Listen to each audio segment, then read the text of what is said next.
It made headlines that the Economic and Financial Crimes Commission (EFCC) arrested the immediate past governor of Anambra State, Chief Willie Obiano, in Lagos State. His arrest came some hours after he handed over power to Professor Charles Soludo, who was elected the new governor of Anambra State.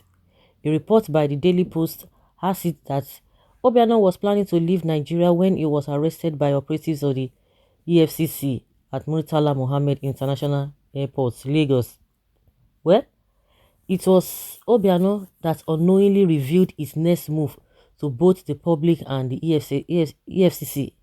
Obiano disclosed that he would be leaving Nigeria and relocate to the US after handing over to Soludo.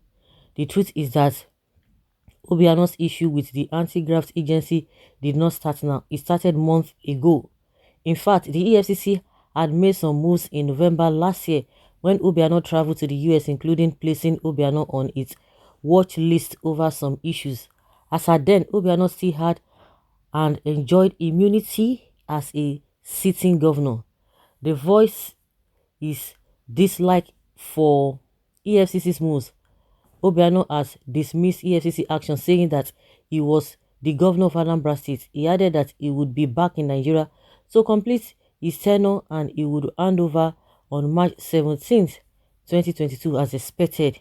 That was to assert that, or the fact that he was not afraid of any arrest and prosecution by the EFCC.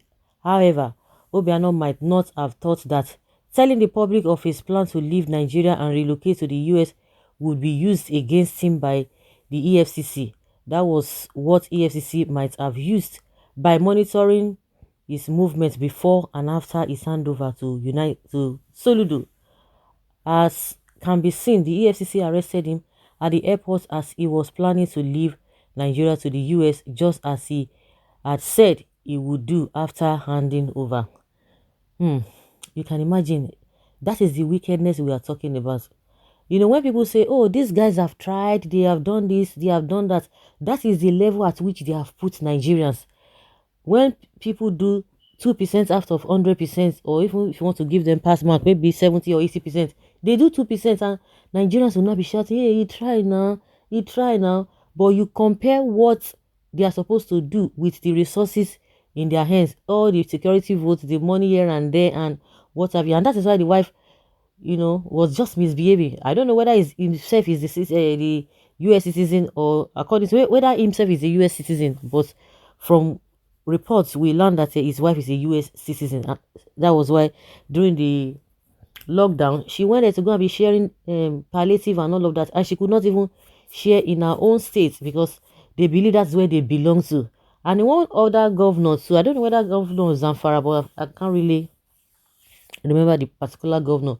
I think when he was to be sworn in or whatever, he said, oh, after his tenure he will go back to the whether US or Saudi Arabia or what. That's where he will go after handing over. They will not stay back in Nigeria. They don't have the feelings for the masses. So once they are around their circles, they just believe that they have been destined to be in that position, or they are opportune to be in that position. Every other person, that's how they look. The majority of Nigerians, that is how, where God has put you, that is how destiny has already placed you. So it is not their fault. So you have to roll like that. In your poverty, they will roll among themselves, among their own wealthy people. See, tell me whether the US that he is, they have governor in that particular city that I'm sure he resides.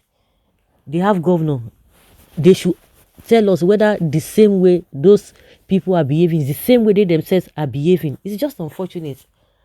It's just unfortunate. Well, to me, whether he said he made mention of when he's going to go back or what he will do after handing over, it's inconsequential. If they want to trace him, they will still definitely trace him because they know the reason why they said he withdrew 4 billion naira at a go. But now, the whole total money that we are hearing that he misappropriated about 17 billion naira. So whether he told the public or not of his plan after handing over, to me, it is inconsequential because they would have still gotten him. There was no way he would have been able to leave Nigeria then, because already they know that he is based in the US. Himself and his family, they are based in the US. So that is exactly what he would like to do. without saying it. That is just the way I feel it. EFCC are for some people, not for all. A day will come when EFCC will no longer exist. Well, Obiano tried in Anambra, a good governor who bettered the lots of his people, notwithstanding they should check his book, but they should not victimize him. This is a routine thing. Arrest when you lose immunity or leave government. EFCC is aware he is loaded and would arrest to make it look like something is about to happen. Obiano will buy himself out like others before him and go to wherever he wants to go. Fayoshinko and many others, nothing will happen. Obiano is innocent. What crime did the EFCC levied against Obiano? Any evidence at hand? All the past governors and present in Abia State are moving freely with the looting they did in that state. But if they arrest them now, they will still come and tell you that, say, what was the offense? Oh, they are trying to victimize this particular region. Immunity is covering Ojuzo Kalu, TJ, Oji, and his son Ikuku. The new electoral law states that all contestants will resign from public office 30 days to the primaries. It will not be funny for them when they resign and face EFCC with no immunity. But these people are not even predictable. You handed over power today and want to travel same day to US. Who is pursuing you? Can't you make your community like US?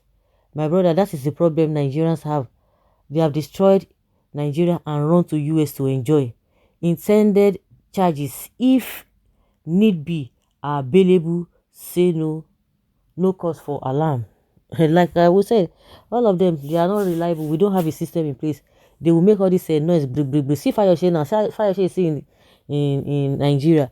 They will drag the case, drag his case, drag his case. That's one to the day he handed over. The second day, even he took himself to EFCC office. See today, what happened? Nothing.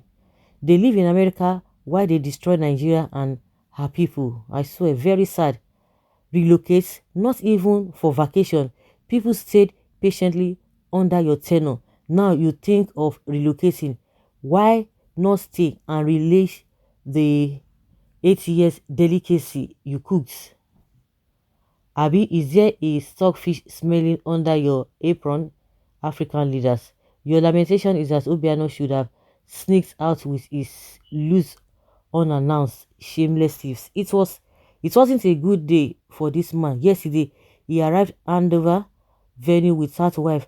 Could something be wrong? His wife arrived late to venue and seized separately. His wife received slap from fellow woman and embarrassed husband. Husband same day moved to relocate to US. Husband arrested by EFCC. Where is wifey now? That's their problem.